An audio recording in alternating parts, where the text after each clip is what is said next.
Welcome to Relationship Goals, a podcast all about the realities of healthy relationships. Relationship Goals is a project of the Advocacy Center for Crime Victims and Children in Waco, Texas. If you or someone you know has experienced sexual violence or harassment and is seeking support, services, or needs more information, links to resources and our hotline number can be found in the description. The views expressed in this podcast are those of the hosts and guests and do not necessarily reflect those of their organizations or affiliates. Okay, welcome back to Relationship Goals, episode 5. Again, for this one, Allie is not going to be able to take part. Allie, we miss you. But we're really happy that you are here, that you are watching, that you are listening, whichever of the two you choose. Maybe you do both. That would be intense, but cool. Yeah. So my name is Blythe. I'm Ariana. And I'm Kyla. And we're happy you're here. All right, so just to jump right on in, I have our story for this week. And just in thinking of what we're going to be talking about this week, I was reminded of just one of our favorite, I think, childhood characters, the lovely Winnie the Pooh. Mm-hmm. Just very soothing characters. I always just love the 100 Acre Wood personally. Mm-hmm. But specifically, there was one instance where Eeyore, sweet Eeyore, lost his tail, and all of his wonderful friends, being just as kind and loving as they are, all just banded together and just scoured the woods looking for his tail. Were able to find it, celebrated with him, experiencing like this, oh hooray, like our friend has his tail, asking like, oh Eeyore, aren't you so excited? Even not usually. Eeyore's not the most peppy of the group. Mm-hmm. And he said, oh, I'm pretty attached to my tail. Haha, stuffed animals' tails. It's fun. But then kind of at the conclusion, he has this moment of expression where he says like, oh, I'm probably just going to lose it again. So that just kind of, despite this intense moment of like, oh, yay, my tail is back. It's found, but I'm probably just going to lose it again. Mm-hmm. Sweet Eeyore. Also recommend read the original book by A.A. Milne. Phenomenal. So today we are talking about, for the story, a concept called foreboding joy, which is termed by Dr. Brene Brown, who is phenomenal. I think she first mentioned it in her book Daring Greatly, but I'm not sure. I should have looked that up. That's my bad. But anyways, term coined by Brene Brown that is trying to address the phenomenon of whenever we feel joy, right? Like, wow, my job maybe is going really well, or I finally have a partner who loves and respects me, or I have kids, or the things that bring us joy. Then immediately following that feeling of joy is like a what if, of like, oh, things are going too well, the other shoe has to drop, of what if I get fired tomorrow? What if my partner gets in a car accident on the way home? What if this other thing? And it's a response to joy being vulnerable, because joy is really, really vulnerable, because there's always the joy is the high. And so there's always the possibility that we could be brought low. And so the idea of foreboding joy is that we're trying to like dress rehearse tragedy, so that when the other shoe does kind of inevitably drop in a way, it doesn't feel so bad. But that's not how, like, you can't dress rehearse tragedy. That's not how life works. But that's the concept of foreboding joy. Foreboding joy, which is hard to say. Other kind of initial thoughts on maybe what foreboding joy looks like, what it's experienced like. I think that kind of just like an important thing to kind of like clarify at the beginning is the difference between foreboding joy, you have to really enunciate that one, and like continuously setting like low expectations, because foreboding joy is kind of like a direct response to the vulnerability of joy and to those highs, whereas continuously setting low expectations may manifest a little bit more of like, and I'm guilty of this, of where it's like, like I applied for this new job, but I'm probably not going to get it, just as a way of kind of like mentally preparing yourself for disappointment so it doesn't hit as hard. So just kind of clarifying that that's kind of like an entirely different thing. But easy to confuse the two. And similar kind of feelings and reactions to things sometimes. They're kind of adjacent. Something that Brene Brown says is like the antidote, so to speak, or like, okay, so we feel foreboding joy, like what do we do about it? Is kind of two-parted. The first one is to, and she says this sentence in her head, I've not done this, but now I want to, I think, practice doing it. Is just saying like, I'm feeling vulnerable. Like when you feel that like joy of like, wow, like I am happy and this is good. Like, what if, is like to pause and say like, I'm feeling vulnerable, because joy is vulnerable. And then immediately following that up with a practice of gratitude. She says in the research that like joyful people practice gratitude. Like that's the one consistent, regardless of like why they're feeling joy. There's a million different reasons, but is to practice gratitude. So, wow, like I'm grateful for this job that I have, that I worked so hard to get. I'm grateful for my 2.5 kids. I'm grateful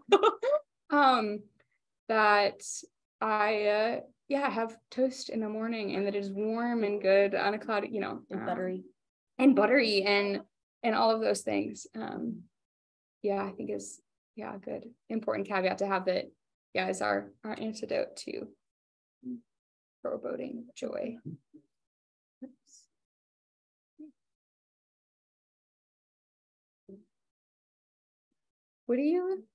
This one's kind of, so many of our like episodes focus on our relationships with other people.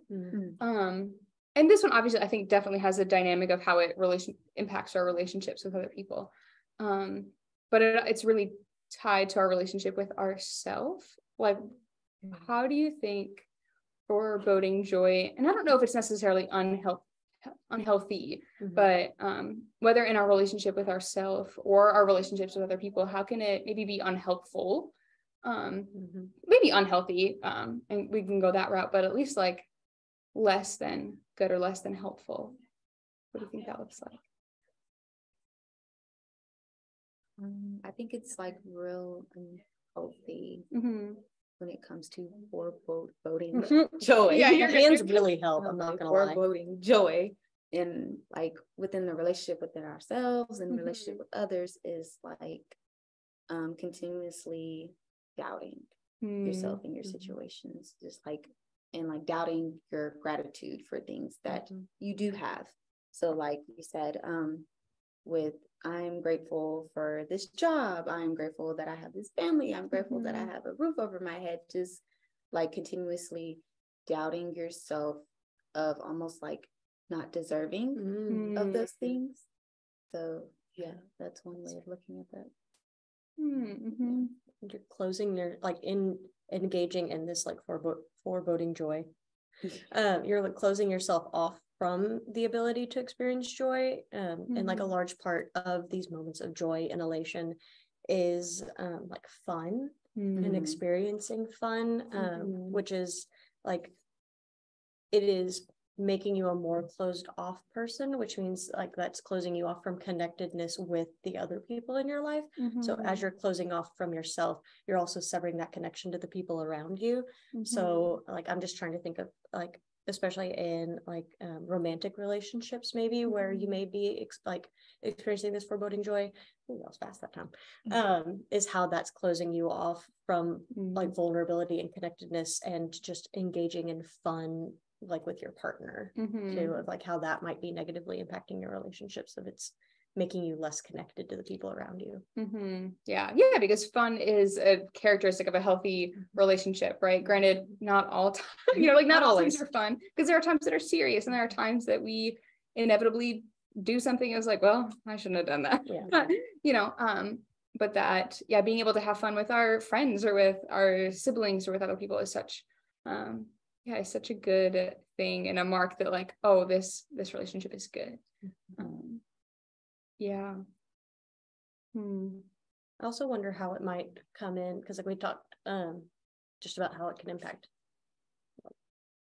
lots of different kinds of relationships, but I'm also wondering like professional and like workplace settings. Like that's been something I've been trying to kind of think of like, how can this like manifest, like how maybe does this like manifest in myself sometimes, of like I've been given a new opportunity, but it's immediately overshadowed by, I'm gonna mess this up. Like, I don't know enough, I'm not ready for this. Just kind of like you said, like, I don't deserve this opportunity. And I think that can come into place a lot of like where we should be experiencing joy of like, oh, they see something like in me, like they see this capability in me, or they have seen good work, So I've been given like a promotion or a new opportunity, but so quickly we allow that to be overshadowed by like closing ourselves off from the new opportunity before it even begins.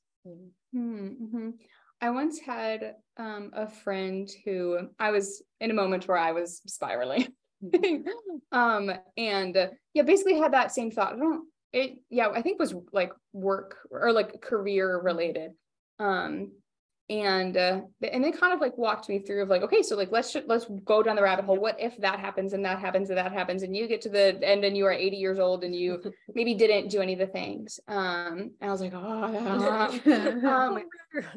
and they reminded me that like, and if you get to that point, right, like that you are still a human being who is worthy of love and of dignity, and that your life and your sense of worth are much more than like the worst thing that you've ever done, right? Or like that mistake that you made, or like the career that you had, that you like, you just like as a person are more than that. And I think sometimes that can help me root myself in like, not okay, if that things happen, like I'm still enough, is part of it. And I think, and then thinking back to Brené Brown of just like leaning into that vulnerability, because like the place of vulnerability is also the place of bravery and of courage, and of like deep growth. Like we can't have bravery, growth, and courage without vulnerability. So almost like embracing that like uncomfortable feeling. And all this just solidifies my thought that the hardest healthy relationship to have is with yourself. Because all the work is on you, baby. That's hard. It is on you, but I think also it's like the dichotomy of it is all on you and it's also not all on you, right? Because we are like, humans are inherently interdependent. Like we, for the most part, like can't function like on our own. I mean, like I guess we could function on our own, but like we can't maybe thrive on our own. And how it is like a beautiful and a good thing to lean on a friend and say like, hey, I'm feeling vulnerable towards like this joy that I'm feeling, and letting a friend in that, letting just somebody that like you love and care about like in on those feelings, and allowing them to like encourage you. I think it's like, no, like you deserve to feel joy because like this is exciting, and like sure that bad thing like could happen, but thinking about it and dressing and rehearsing it now isn't gonna make you any more prepared for it if that thing were actually to come. And so it's better to just like feel grateful, and not even feel grateful, but like practice gratitude, because I think you can practice gratitude before like the feeling of it, and like the practice can lead to the feeling. Strengthen your gratitude muscles.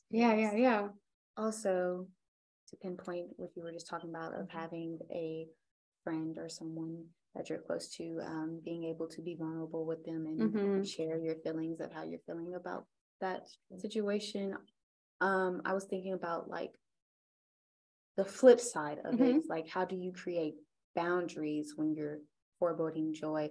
Like, say if you are being vulnerable with a friend and they are basically feeding into your doubt about the joy that you are feeling. Like, oh, I'm feeling like I don't really deserve this opportunity for my job. And it's like, oh, well, quit then, just give up then. And like, how do you create those boundaries? Because like we are pinpointing that you deserve this and recognizing that it is okay to feel joy about this because someone else sees potential in you for this. But if you like, just like creating those boundaries with other people you're in relationships with. What are your thoughts on that? The first thing comes to mind, and I hope this answers the question, is that is either to like say to this friend, like, I want to share something with you, and the thing that I need is for you to listen. Maybe the thing I need is for you to validate my feelings. Maybe the thing that I need from you is like, get me out of my own head, like get me out of my own head.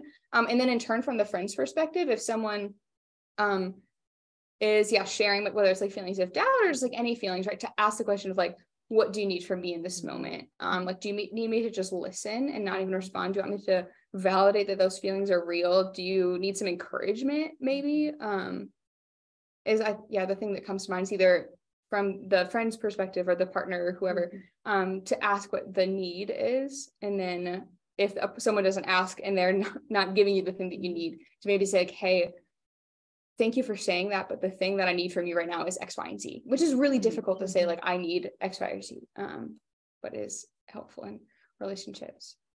Yeah, that's what I think. Do you have anything to add?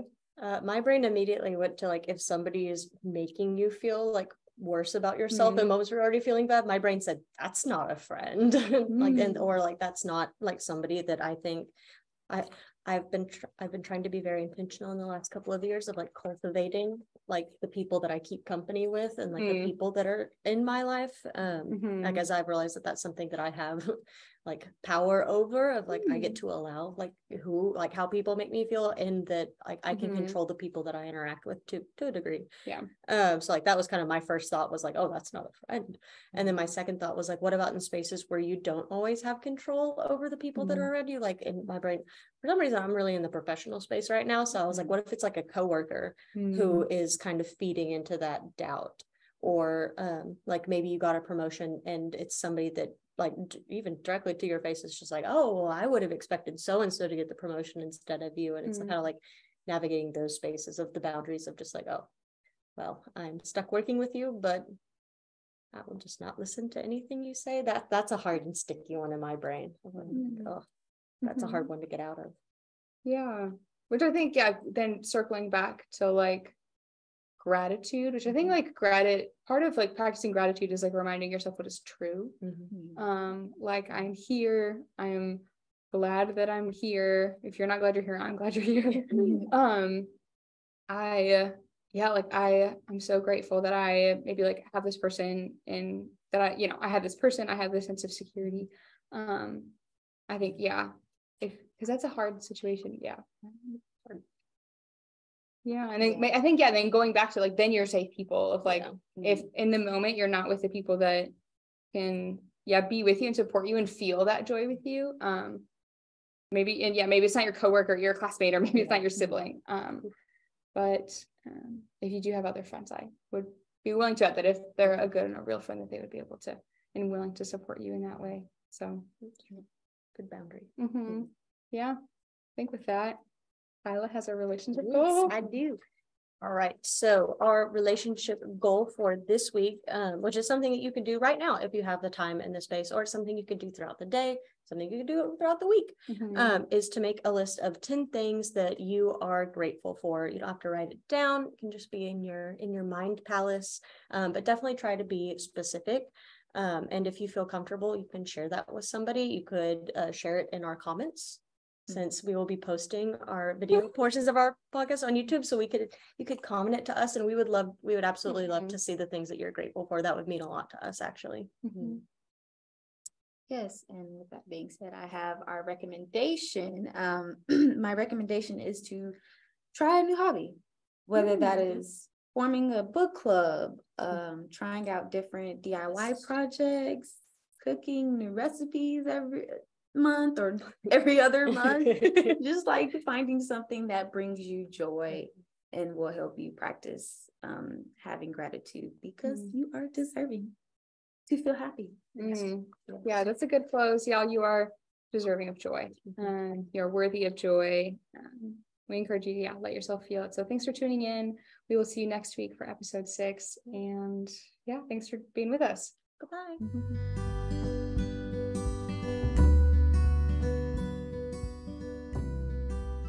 Thanks so much for tuning in to Real Relationship Goals. This episode was produced by the Prevention and Education Department of the Advocacy Center for Crime Victims and Children in Waco, Texas.